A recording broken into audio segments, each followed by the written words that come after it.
नमस्कार, आपका अखबार के YouTube चैनल पर आपका स्वागत है। मैं हूं प्रदीप सिंह। भारतीय जनता पार्टी ने और एनडीए ने अपना उपराष्ट्रपति पद का उम्मीदवार चुन लिया है।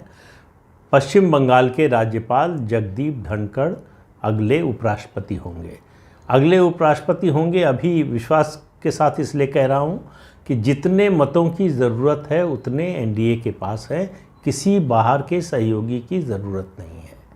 अगर कोई और साथ ना दे तो भी जो है जगदीप धनखड़ का उपराष्ट्रपति बनना तय है।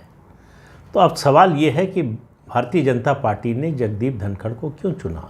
तमाम नाम चल रहे थे, कोई जो है मुस्लिम समुदाय से कह रहा था, कोई मुख्तार अब्बास नकवी का नाम ले रहा था, कोई आरिफ मोहम्मद खान का नाम ले रहा था, कोई कह रहा था कि कैप्टन अमरिंदर सिंह हो सकते हैं।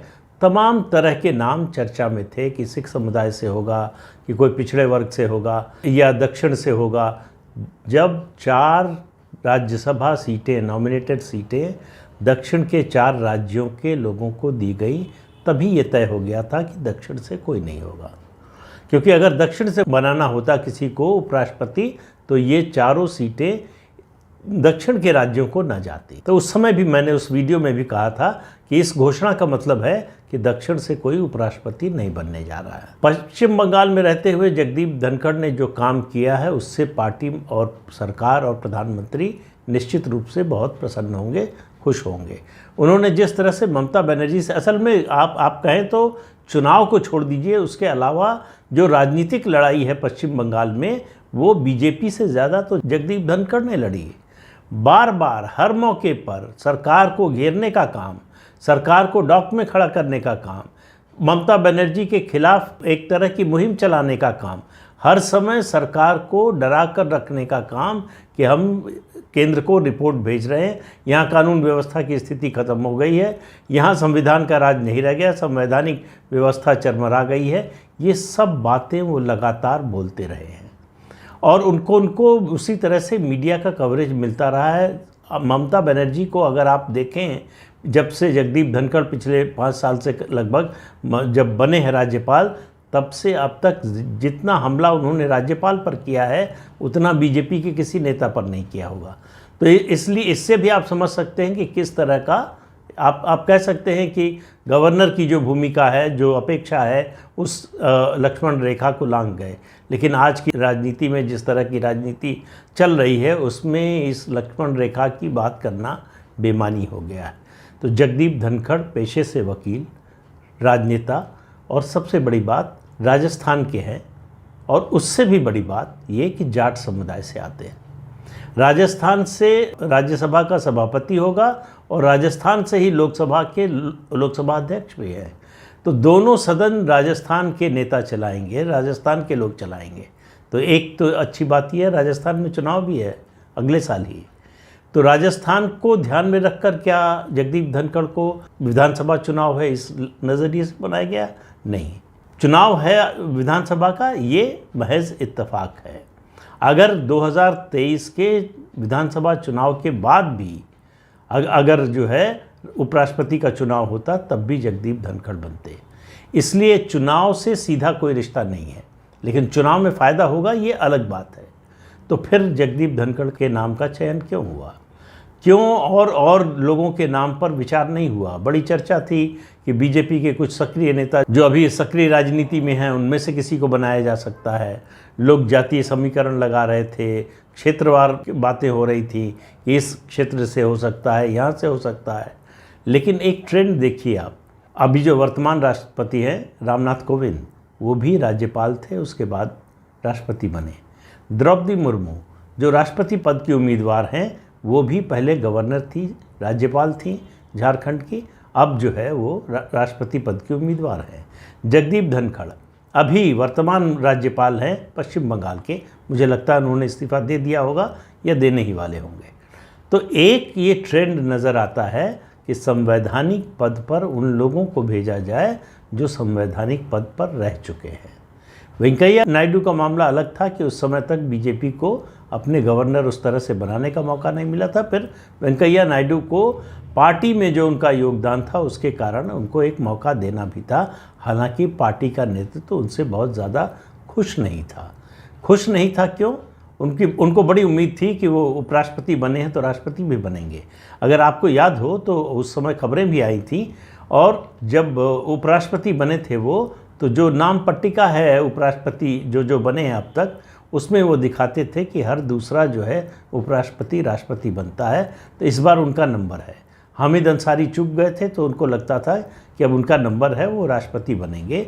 लेकिन आंध्र प्रदेश के बंटवारे में जो उनकी भूमिका थी उसके कारण पार्टी उनसे खुश नहीं थी। आंध्र प्रदेश के बंटवारे का मुद्दा केसीआर से ज़्यादा भारतीय जनता पार्टी का मुद्दा था।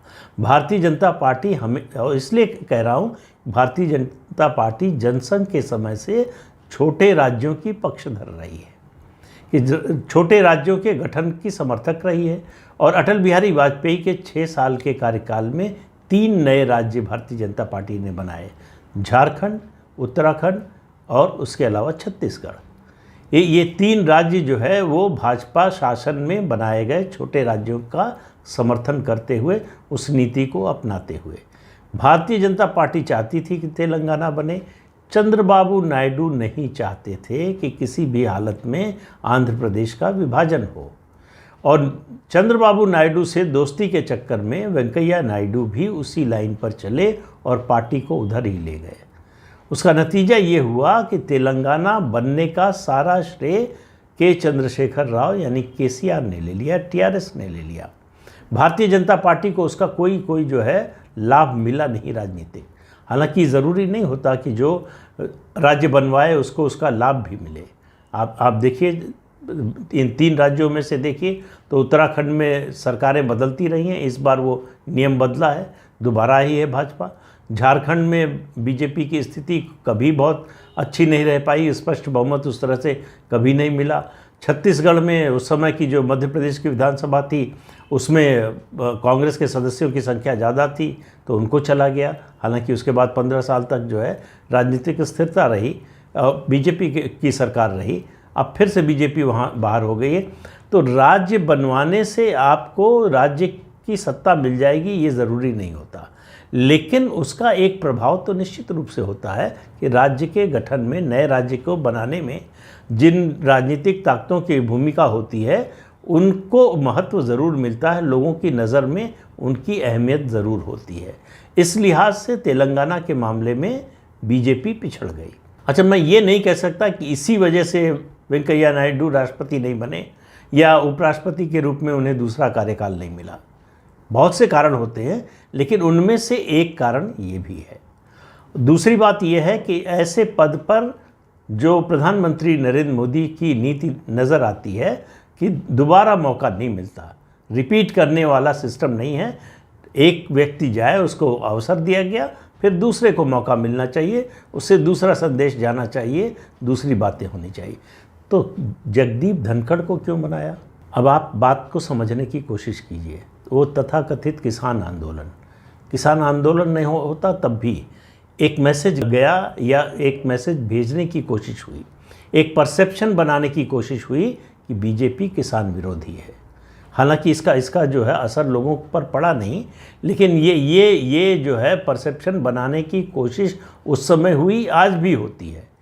और सबसे ज़्यादा विरोध अगर पश्चिमी उत्तर प्रदेश की बात करें, राजस्थान की बात करें, हरियाणा की बात करें और उस कुछ हद तक पंजाब की बात करें, तो जाट समुदाय को भड़काने की बीजेपी के खिलाफ पूरी कोशिश हुई और हरियाणा में काफ़ी कुछ इसमें सफलता भी मिली।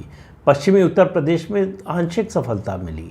और एक व्यक्ति और जिसका जिक्र करना ज़रूरी होगा, उसका नाम है सत्यपाल मलिक। वो भी अभी गवर्नर हैं और मेरा मानना है कि जगदीप धनखड़ का उपराष्ट्रपति बनना, सत्यपाल मलिक की संभावित जेल यात्रा एक ही सिक्के के 2 पहलू हैं।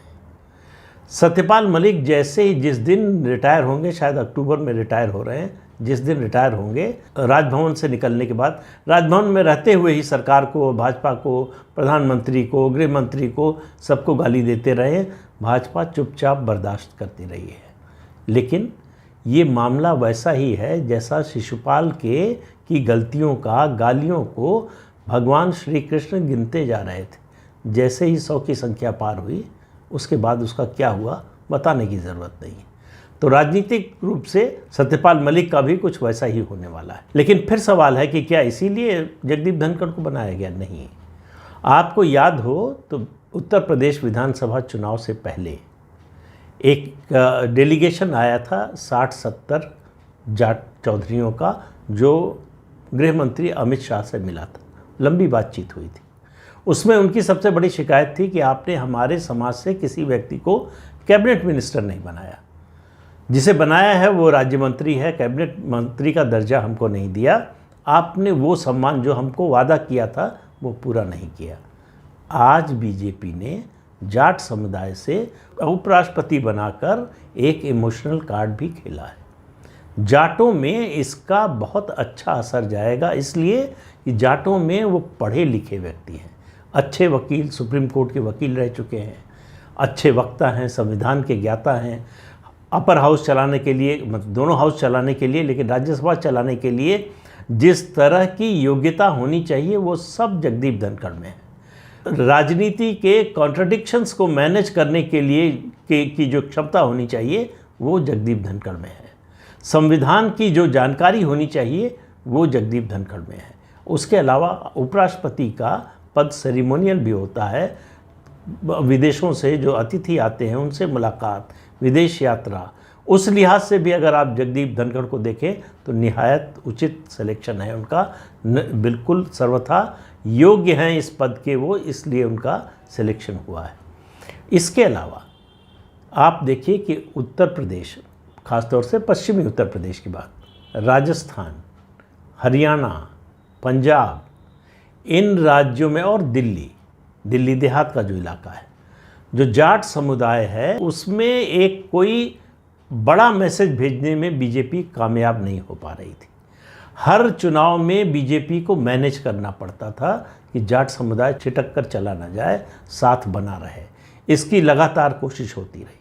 तो जगदीप धनखड़ किसान के बेटे हैं, मतलब खेती किसानी की पृष्ठभूमि से आते हैं और अच्छे वकील हैं, संविधान के ज्ञाता हैं, पढ़े लिखे हैं। जाट समुदाय में उनकी अच्छी इमेज है, अच्छी पकड़ है। लोग झुंझुनू से लोकसभा सदस्य भी रह चुके हैं, राजस्थान में मंत्री भी रह चुके हैं, तो अनुभव के लिहाज से उनमें कोई किसी तरह की कमी नहीं है और वो जानते हैं कि किस समय किस तरह का रुख अपनाना है, कब नरम होना है, कब गर्म होना है, ये दोनों बातें वो जानते हैं। और हाउस चलाने के लिए, सदन चलाने के लिए इसकी बड़ी ज़रूरत होती है। तो जगदीप धनखड़ के रहते हुए सदन के बारे में सरकार को ज़्यादा चिंता नहीं करनी पड़ेगी।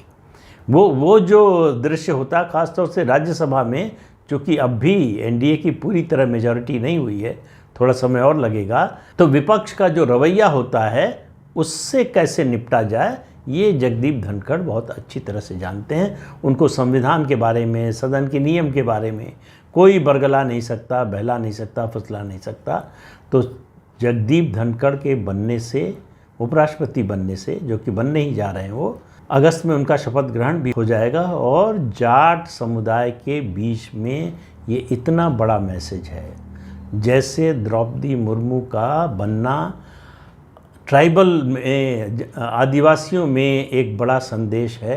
हालांकि मेरा मानना है कि द्रौपदी मुर्मू का बनना बहुत ही बड़ी घटना है, उसकी तुलना जो है जगदीप धनखड़ से उस मायने में नहीं की जा सकती, लेकिन एक छोटे दायरे में निश्चित रूप से इसका बड़ा मैसेज है कि किसान का बेटा, योग्यता है, पढ़ा लिखा है, तो उसको बड़े से बड़ा पद मिल सकता है। बीजेपी कैबिनेट मिनिस्टर बनाती किसी जाट समुदाय के व्यक्ति को, उससे बड़ी चीज़ बीजेपी ने जाटों को दे दी है। अब उनको शिकायत का मौका नहीं है। तो इसलिए आप याद रखिए कि 1.5-2 साल में लोकसभा के चुनाव आ रहे हैं, उसके बाद राजस्थान में और मध्य प्रदेश, छत्तीसगढ़ में चुनाव होने ही वाले हैं विधानसभा के, और लोकसभा चुनाव के बाद हरियाणा में भी चुनाव होना है। तो इस सब लिहाज से, और 2024 में उत्तर प्रदेश में, पश्चिमी उत्तर प्रदेश में बीजेपी चाहेगी कि जैसे उसकी परफॉर्मेंस 2014 में रही थी उससे बेहतर ही हो, उससे ख़राब न होने पाए। 2019 में सपा बसपा के गठबंधन के कारण जो नुकसान हुआ था उसकी भरपाई हो जाएगी। तो जगदीप धनखड़ का बनना और एक बात, 2 दिन पहले ही इसका संकेत मिल गया था।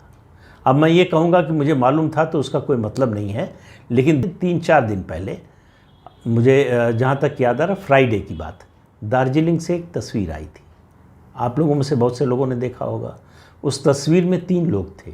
पश्चिम बंगाल के राज्यपाल जगदीप धनखड़, पश्चिम बंगाल की मुख्यमंत्री ममता बनर्जी और असम के मुख्यमंत्री हिमंत बिस्वा शर्मा। तीनों रिलैक्स मूड में बैठे हैं। अगर आप उस तस्वीर को दोबारा देखें तो जगदीप धनखड़ के चेहरे पर जो संतुष्टि का भाव है, उससे आपको समझ में आएगा कि उनको कुछ अच्छी खबर मिली है। ममता बनर्जी के चेहरे पर जिस तरह की शांति का भाव है, अब मुझे ये नहीं मालूम कि वो जगदीप धनखड़ के उपराष्ट्रपति बनने से खुश हुई या जगदीप धनखड़ के पश्चिम बंगाल का राज्यपाल पद से हटने के कारण खुश हुई। दोनों कारण हो सकते हैं, दोनों में से एक कारण भी हो सकता है। ममता बनर्जी जो है वो ये मतलब ये है कि हिमंत बिस्वा शर्मा को भेजा गया था इस संदेश के साथ कि ममता बनर्जी को बता दिया जाए कि जगदीप धनखड़ उपराष्ट्रपति होने जा रहे हैं। ये उनकी शिकायत जो है राष्ट्रपति चुनाव वाली दूर कर दी गई। राष्ट्रपति चुनाव के उम्मीदवार के बारे में उन्होंने कहा कि अगर उन्हें पहले से मालूम होता कि द्रौपदी मुर्मू को बीजेपी टिकट देने जा रही है, उनको उम्मीदवार बनाने जा रही है, तो वो भी उनका समर्थन करती। अब ये देखना है, अगर वो खुश हुई हैं तो समर्थन कर सकती हैं, अगर इस बात से वो नाराज़ हैं तो जाहिर है कि विरोध करेंगी। तो क्या करेंगी ममता बनर्जी तो बाद में पता चलेगा, लेकिन इतना तय है कि बीजेपी ने इस बार उम्मीदवार घोषित करने से पहले ममता बनर्जी को जानकारी दे दी। वैसे भी मुझे लगता है कि शिष्टाचार के नाते, एक प्रोटोकॉल के नाते, औपचारिकता के नाते, जिस राज्य के राज्यपाल को उपराष्ट्रपति बनाया जा रहा है उस राज्य के मुख्यमंत्री को सूचित करना वो एक स्वस्थ जो है जनतांत्रिक प्रक्रिया का हिस्सा है। उसका पालन भारतीय जनता पार्टी ने किया है। इसके बावजूद कि ममता बनर्जी जिस तरह की कट्टर विरोधी हैं भाजपा की, शायद वो ये भी संभव था कि ये बात लीक हो जाती, लेकिन देखिए बड़े पद पर बैठे लोगों में कहीं एक स्तर पर जाकर ये समझदारी बनती है कि ये कौन सी बात बाहर जानी चाहिए, कौन सी नहीं जानी चाहिए। याद कीजिए, फिर याद दिलाता हूँ 2012 का चुनाव। सोनिया गांधी से मिलने गई थी ममता बनर्जी। सोनिया गांधी ने जो बताया नाम हामिद अंसारी का, उन्होंने बाहर आकर प्रेस को बता दिया था। इस बार आप देखिए, फ्राइडे को ये हुआ है या थर्सडे को हुआ है, शायद थर्सडे को हुआ है, और ये मुलाकात हुई है दार्जिलिंग में। और बात जब तक औपचारिक घोषणा भाजपा ने नहीं की, कहीं से बाहर नहीं निकली। तो जगदीप धनखड़ भारत के नए उपराष्ट्रपति होंगे और इसका असर पूरे जाट समुदाय पर, किसान समुदाय पर और इस देश के उन तमाम पढ़े लिखे लोगों पर जो योग्यता की, मेरिट की बात करते हैं, उनके लिए भी एक अच्छा संदेश है। तो आज के अंक में इतना ही। अगले अंक में फिर मिलेंगे किसी नए मुद्दे के साथ। तब तक के लिए इजाज़त दीजिए। आपसे अनुरोध है कि चैनल देखिए, शेयर कीजिए, लाइक कीजिए और सब्सक्राइब ज़रूर कीजिए। नमस्कार।